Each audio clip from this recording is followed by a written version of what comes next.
नमस्कार मित्रों। यूनिट 9 की हमारी 3 कक्षाएं पूर्ण हो चुकी है। आज हम चौथी कक्षा प्रारंभ कर रहे हैं जून 2019 के प्रश्नों से। प्रश्न है आपका कि आप योग कक्षा के समायोजन के लिए सर्वप्रथम क्या करते हैं? ये प्रश्न पहले भी आ चुका है। वहाँ पे पूछा था कि कक्षा का प्रारंभ किससे करना चाहिए? इस पंक्ति का भी भाव वही है कि योग कक्षा का जब हम मैनेजमेंट करते हैं तो सबसे पहले कौन-सी क्रिया की जाती है?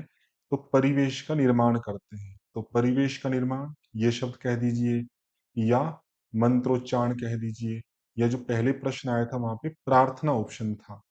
तो प्रार्थना हम करते हैं या मंत्रोच्चारण करते हैं, इन सबसे होता क्या है, एक एटमॉस्फियर जो कि पहले सांसारिक था, उसको वैदिक मंत्र या प्रार्थना के माध्यम से आध्यात्मिक बनाते हैं, जिससे योग के विषयों को अच्छे से समझा जा सके। तो परिवेश का निर्माण सी ऑप्शन होगा।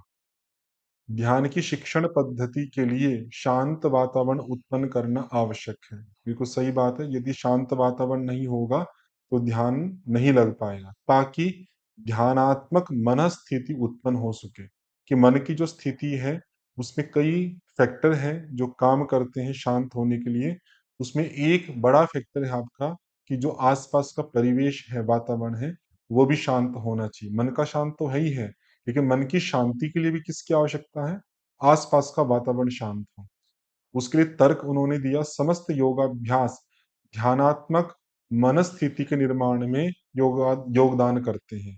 ये पंक्ति भी सही है। जितने भी योगाभ्यास है, यम नियम आसन, जैसे अष्टांग योग में भी जो क्रम दिया है यम नियम आदि करके, और अंत में ध्यान फिर समाधि आती है, तो कहा जाता है कि इनको क्रमशः करना चाहिए। यम करो, नियम करो, उन सब का एट लास्ट जो प्रयोजन है वो ध्यान और समाधि ही है। इसलिए कहा कि जो जितने भी योगाभ्यास हैं, वे ध्यान के लिए मनस्थिति के बनाने में या निर्माण में कंट्रीब्यूट करते हैं, योगदान करते हैं। ये पंक्ति भी सही है। अब हम देखते हैं कि क्या ये इसकी सही व्याख्या है? और व्याख्या सही होने के लिए क्या है कि ध्यान की शिक्षण पद्धति के लिए शांत वातावरण आवश्यक है। तो शांत वातावरण क्यों आवश्यक है, ये अगर यहाँ पे बताया होता तो फिर वो कारण बन सकता था। तो जो पंक्ति पहले कही, यहाँ पे वही पंक्ति यहाँ पे कह दी कि शांत वातावरण आवश्यक है, और जितने भी योगाभ्यास हैं वे मनस्थिति को बनाने में सहयोग करते हैं। तो मनस्थिति बनाने के लिए जो शांत वातावरण चाहिए वो क्यों चाहिए, उसकी व्याख्या यहाँ पर नहीं है। तो उन्होंने वही माना है कि दोनों सही है, लेकिन आर ए की सही व्याख्या नहीं है। कथन कारण का एक और आ गया, योगाभ्यासों का स्थान शांत होना चाहिए। देखो वैसा ही है, यहाँ भी कहा था आपका कि ध्यान के लिए शांत वातावरण, या फिर ध्यान को हटा के सिंपल कहा कि जितने भी योगाभ्यास है उनका स्थान शांत हो। तर्क दिया, योगाभ्यास शांत स्थान पर शरीर और मन को शिथिल करने के उद्देश्य से रिक्त उदर पर किए जाने चाहिए। तो स्थान शांत होना चाहिए, क्यों? तो अगर इस क्यों की व्याख्या है ये, तो कारण बनेगा कि योगाभ्यास शांत स्थान पे क्यों करते हैं? जिससे शरीर और मन शिथिल हो सके। तो ये कारण के रूप में आ गया। शांत स्थान होगा तो शरीर भी शांत होगा, मन भी शांत होगा, वो शांत होके फिर हम योगाभ्यास कर पाएंगे। तो इतना जो अंश है मुझे लगता है कि शांत होने की कारणात्मक व्याख्या ये की गई है, इसलिए कि उद्देश्य से रिक्त उदर, ये एक अतिरिक्त जानकारी दी, जब खाली पेट आपका हो तब करना चाहिए योगाभ्यास का। तो बाकी कारण के रूप में ये जो अंश है कि शरीर और मन को शिथिल करने के उद्देश्य से, तो ये उद्देश्य आ गया कि शांत स्थान पे क्यों करें, इस उद्देश्य की पूर्ति के लिए करें। तो सही व्याख्या भी है आपकी, तो पहला ऑप्शन सही हो जाएगा कि दोनों सही है और सही व्याख्या भी है। फिर दिसंबर 2019 की अगर हम देखते हैं, स्वस्थ तान का किस प्रकार के आसनों से अभ्यास होता है? हमने 3 प्रकार के आसन देखे थे। एक तो ध्यान धारणात्मक, जिनके अंदर हम बैठ के ध्यान करते हैं। एक देखे थे शिथिलात्मक, जिसमें थकावट होने के बाद हम शरीर को शिथिल करते हैं, आराम देते हैं। ये लेट कर किए जाते हैं, जैसे शवासन है। एक है संवर्धनात्मक, संवर्धन का होता है आपका खींचना, अपने शरीर को स्ट्रेच करते हैं हम, स्ट्रेच करके स्टेबल वो करते हैं। वो भी स्ट्रेचिंग कैसी होती है आपकी, या पोस्चर कैसे होते हैं, स्टेबल होते हैं। और उनके माध्यम से क्या कहते हैं, मसल्स की जो टोन है, स्वस्थ तान मतलब हेल्दी टोन, मसल्स के अंदर जो हेल्दी टोन है आपकी, कि वो एक खिंचाव हेल्दी रूप में मसल्स के अंदर बना रहे, उसको टोन कहा जाता है। और किस प्रकार के आसनों से होता है? शरीर संवर्धनात्मक। ये हैं आपके जो मसल्स पे प्रभाव डालते हैं। जो शिथिलात्मक है, ये रिलैक्स करने की पोस्चर है। ध्यान धारणात्मक, ये दिख ही रहा आपको कि ध्यान करने के लिए है। संवर्धनात्मक जो है, ये आपके मसल्स को मजबूत करने में या अंदर के जो इंटरनल ऑर्गन्स हैं उनको स्टिमुलेट करने में, जैसे अर्ध मत्स्येंद्रासन लगाया तो हम ट्विस्टिंग करते हैं स्पाइन की, उससे आपके पेनक्रियास पे प्रभाव पड़ता है और वहां पे स्टिमुलेशन होता है और आपकी इंसुलिन का सिक्रीशन बढ़ जाता है। तो ये सारे जो आसन जो आपकी बेंडिंग में कर रहे हैं या मोड़ रहे हैं या मसल्स को स्ट्रेच कर रहे हैं, ये सब शरीर संवर्धनात्मक आसनों में आते हैं। ये बहुत प्रकार होते हैं इनके, तो फर्स्ट ऑप्शन सही हो जाएगा। योगाभ्यासों की अध्यापन विधियां, पुस्तक के अनुसार अध्यापन विधियां कितनी है? ये भी रिपीट है आपका। पहले अलग तरह से आया था, वहां पे मैंने बताया था उस पुस्तक के अंदर 7 अध्यापन विधियां दी गई है। सातों के नाम मैंने पिछली कक्षा में आपको बताए थे। जैसे व्याख्यान विधि है आपका पहला, फिर निर्देशन अनुक्रिया विधि था, व्याख्यान विधि, निर्देशन अनुक्रिया विधि, रेस्पॉन्स टू इंस्ट्रक्शन मेथड निर्देशन वाला था। फिर आपका वैयक्तिक निर्देशन, इंडिविजुअल रेस्पॉन्स, वैयक्तिक निर्देशन विधि, और ग्रुप डिस्कशन, समूह चर्चा विधि, इससे भी प्रश्न पहले आ चुकी हैं आपके 2 बार। फिर आपका डायरेक्ट प्रैक्टिस मेथड, आपका निर्देशित अभ्यास विधि, डायरेक्ट प्रैक्टिस मेथड, ये निर्देशित है, निर्देशित अभ्यास विधि। फिर आपका प्रोजेक्ट मेथड, परियोजना विधि, और अंतिम आता है डेमोन्स्ट्रेशन मेथड, आपका प्रदर्शन विधि। तो 7 विधियों का वहां पर उल्लेख किया गया है। आधुनिक वैज्ञानिक अनुसंधान में ध्यान के दौरान मस्तिष्क की किस तरंग को सक्रिय पाया गया है? ये प्रश्न पहले भी आया था, मैंने संकेत किया था।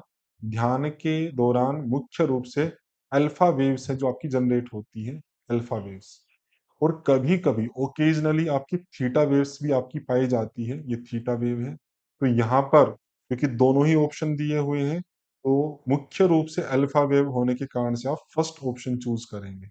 यदि अल्फा वेव नहीं दिया होता, जैसे कि पहले एक प्रश्न आया था, वहां पे अल्फा वेव का संबंध नहीं था, तो वहां पे थीटा हमने चूज किया था। लेकिन अगर दोनों दिए हों तो अल्फा, या ये भी ना दिए तो भी अल्फा, मुख्य मुख्य रूप से अल्फा ही आपकी पाई जाती है। एक योग शिक्षक की क्या विशेषताएं हैं? तो एक तो सामान्य शिक्षक होता है जो कि किसी भी विषय को पढ़ाने वाला, इकोनॉमिक्स पढ़ा रहा है या हिस्ट्री पढ़ा रहा है, तो वहां पे उसकी क्या आवश्यकता होती है कि वो अपने विषय का विशेषज्ञ हो, अपने विषय को अच्छे से क्लैरिटी के आधार पर प्रस्तुत करना जानता हो, विद्यार्थियों को उसकी लर्निंग करा सके, ये सब प्रयोजन है। तो इन सब प्रयोजनों से अतिरिक्त एक योग शिक्षण में योगिक क्वालिटी भी होनी चाहिए। योग में भी 2 तरह की क्वालिटी है। एक योग का जो प्रैक्टिकल विषय है कि वो आसन जानता हो, प्राणायाम जानता हो, ध्यान करना जानता हो, जितनी भी योगिक क्रियाएं उनमें जितना अधिक से अधिक अभ्यास हो सकता वो, और इन अभ्यासों के लिए होने वाली एक आंतरिक योग्यता जिसको हम सात्विकता कहते हैं, ये एक अनिवार्य है। एक सामान्य शिक्षक योग के लायक नहीं होता, उसमें शिक्षक की योग्यता के साथ साथ में यौगिक योग्यता भी होनी चाहिए। इसलिए हम ए को तो अवश्य रूप से चूज करेंगे कि सात्विक व्यक्तित्व हो। फिर आपका पढ़ के देखें, योगाभ्यास के लिए स्वस्थ शरीर हो सकता है, चलो होल्ड पे करते हैं। शिक्षण में संवाद कुशलता, कम्युनिकेशन एक ठीक है योग्यता, ये भी रखी जा सकती है। योगाभ्यास का स्वानुभव, कि योग के अभ्यासों में उसका अपना भी अनुभव हो, स्वयं के जीवन का अच्छे से प्लानिंग की गई हो, और इंस्ट्रक्शनल कैपेबिलिटी हो, जो विषय उसको पता है उसको अच्छे से प्रस्तुत कर सकता हो, उसके अनुदेश दे सकता हो। तो इन तीनों में ये बेटर लगता है क्योंकि इसमें कई योग्यताएं आ गई। एक तो अनुभवात्मक भी आ गया, अच्छे से प्लानिंग भी आ गई, और जो कम्युनिकेशन की जो एबिलिटी है इंस्ट्रक्शन की वो भी आ गई। तो इस आधार पे ए और डी, ये कॉम्बिनेशन आपका बेटर होगा। थर्ड ऑप्शन सही हो जाएगा, सी। अगला प्रश्न है, योगाभ्यासों की अध्यापन पाठ योजना के अनुसार क्रम बताएं। ये प्रश्न पहले भी आया था, तो मैंने क्रम लिखा था वहां पर उस क्लास में, अगर आपने ध्यान दिया होगा तो दोबारा आपका आ गया है। तो पहले हम क्या करते हैं और बाद में क्या करते हैं? तो सबसे पहले था आपका पाठ का प्रारंभ, पाठ का प्रस्तुतिकरण। उस प्रारंभ का हम किससे करते हैं? प्रार्थना से। जो अभी प्रश्न हमने देखा था, प्रार्थना है या मंत्र जप है, एक परिवेश का निर्माण, उसको हम पाठ का प्रस्तुतिकरण कह सकते हैं, तो फर्स्ट नंबर पे ये आ जाएगा। उसके बाद बैठने की व्यवस्था की जाती है, जो यहाँ पे दिया नहीं है, लेकिन मैं फिर भी लिख देता हूँ। बैठने की व्यवस्था, बैठक की। फिर हम अभ्यास का ओरल प्रेजेंटेशन देते हैं, मौखिक परिचय, तीसरे नंबर पे आ जाता है आपका। चौथे पे आता है आपका डेमोन्स्ट्रेशन, कि अध्यापक जिस यौगिक क्रिया को सिखाना चाहता है, उसका वो प्रदर्शन करे, डेमोन्स्ट्रेशन करे। तो डेमोन्स्ट्रेशन आ जाएगा आपका। उसके बाद आता है आपका व्यक्तिशः अभ्यास। तो ये व्यक्तिशः अभ्यास ये दूसरे नंबर पे आ जाएगा।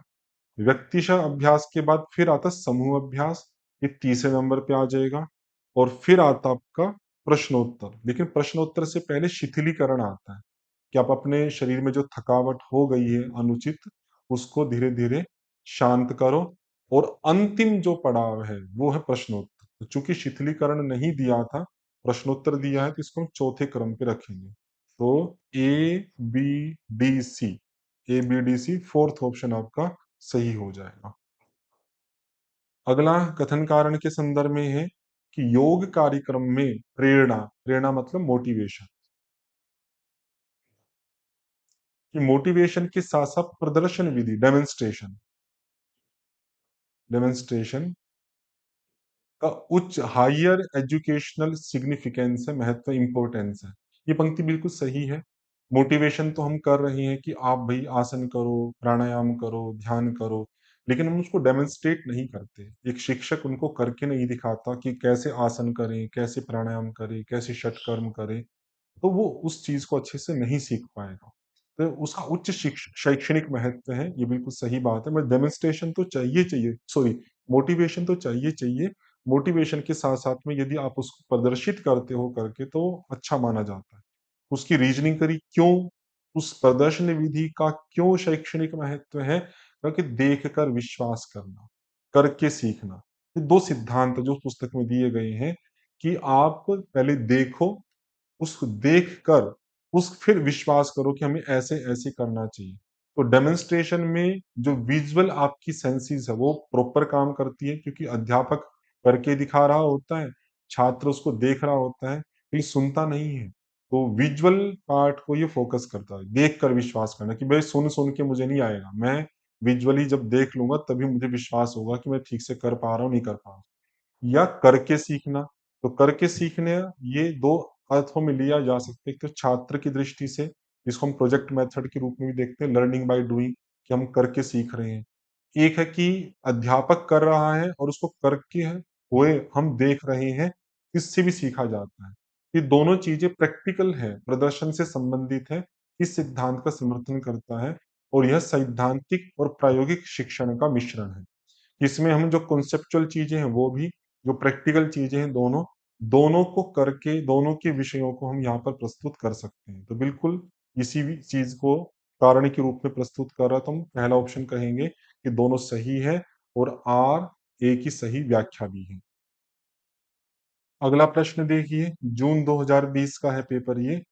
प्राणायाम का अभ्यास मुख्य रूप से किस पर नियंत्रण प्रदान करता है? ये उस पुस्तक में दिया है स्पष्ट, कि प्राणायाम का अभ्यास करने से हमारा जो ऑटोनोमिक नर्वस सिस्टम है, अपने आप से जो शरीर में गतिविधियां कंट्रोल हो रही है, डाइजेस्टिव सिस्टम है, पेनक्रियाज का सिस्टम है, कितने सारे सिस्टम है जो ऑटोनोमिक काम करते हैं। तो प्राणायाम क्या करता है, उनकी स्टिमुलेशन को, ब्रेन के सिस्टम को प्रॉपरली ठीक करता है।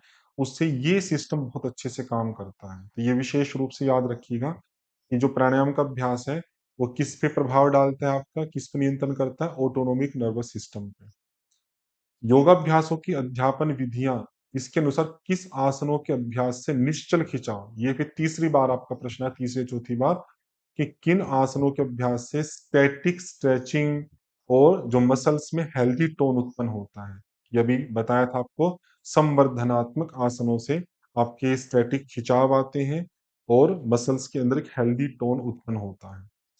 योगाभ्यासों की अध्यापन विधियों के अनुसार पारंपरिक रूप से सफल अध्यापन की क्या विधियां हैं? कितने प्रकार बताए गए हैं? ट्रेडिशनल जो मेथड वहां पे बताए गए हैं, कह रहे हैं कि प्राचीन समय पर 2 प्रकार की पद्धतियां चलती थी पारंपरिक। एक तो थी टीचर सेंट्रिक चलती थी, अध्यापक केंद्रित, और एक चलती थी आपके स्टूडेंट सेंट्रिक, छात्र केंद्रित। लेकिन ये भी कहा वहां पर कि चलती दोनों थी, लेकिन जो बल दिया जाता था या जिसका अधिकांश प्रयोग होता था वो टीचर सेंट्रिक थी, और छात्र केंद्रित जो थी उसमें फोकस कम है। और जो वर्तमान आधुनिक समाज है उसमें स्टूडेंट सेंट्रिक पे फोकस ज्यादा है, और अध्यापन की प्रक्रिया में छात्र पर बल ज्यादा है कि छात्र को समझ में आ जाए, और टीचर अपने आप को छात्र के अनुसार ढालने की कोशिश करता है। लेकिन दोनों थी पहले, अगर पूछे दोबारा कि कौन कौन सी थी, दोनों थी। तो यहाँ पे संख्या पूछी है तो 2 आपका आंसर होगा। अगर कुल शिक्षण विधियां पूछते, पारंपरिक वाला नहीं, उस पुस्तक में तो 7 बताई है जो इनसे अलग है, जो पहले प्रश्न आया था। अब यहाँ पे विशेषण पारंपरिक वाला डाल दिया, तो वहां पे स्पष्ट लिखा है पारंपरिक रूप से सफल अध्यापन के 2 ढंग है, अध्यापक केंद्रित और छात्र केंद्रित। तो 2 आपके ऑप्शन हो जाएंगे। फिर योगाभ्यासों की अध्यापन विधियां के अनुसार अध्यापक शैक्षणिक प्रक्रिया के कितने घटक हैं? तो वहां पर भी 2 हैं। देखो एक 2 तरह की चीजें वहां पे दी है। एक तो कि अध्यापन शैक्षणिक प्रक्रिया, उसके घटक जो कि 6 हैं, हमने पहले बताए थे, पहले आया था प्रश्न। एक तो टीचिंग हो गया, लर्निंग हो गया, फिर टीचर हो गया, फिर लर्नर हो गया, ये 4, और फिर कंटेंट हो गया और एटमॉस्फेयर हो गया, पर्यावरण। एक विषय और आता आपका कि शिक्षण विधि को प्रभावित करने वाले घटक। ये तो शैक्षणिक प्रक्रिया के घटक हैं, और उस शैक्षणिक प्रक्रिया को प्रभावित करने वाले घटक वे 5 आते हैं आपके। कंटेंट, विषय वस्तु, और पहले की पृष्ठभूमि, छात्रों के अनुभव, छात्रों का पहले का प्रायर एक्सपीरियंस कैसा है, उनका बैकग्राउंड कैसा है, तो पहले की पृष्ठभूमि, ये कभी आगे आएगा तो व्याख्या कर देंगे, और छात्रों का अनुभव, ये एक में ही आएगा। तीसरा आता है टीचर। टीचर की स्वयं की योग्यता भी उस शिक्षण विधि को प्रभावित करेगी। आपके पास सुविधाएं कितनी हैं, क्या क्या सुविधाएं, स्थान की सुविधाएं, या और भी जो टीचिंग एड्स हो सकती हैं उनकी सुविधाएं। और पांचवा आता है आपका साइंटिफिक प्रिंसिपल्स, वैज्ञानिक सिद्धांत। ये 5 हैं, अगर संख्या में पूछे तो ये 5 हैं, और अगर शैक्षणिक प्रक्रिया के घटक पूछे तो ये 6 हैं।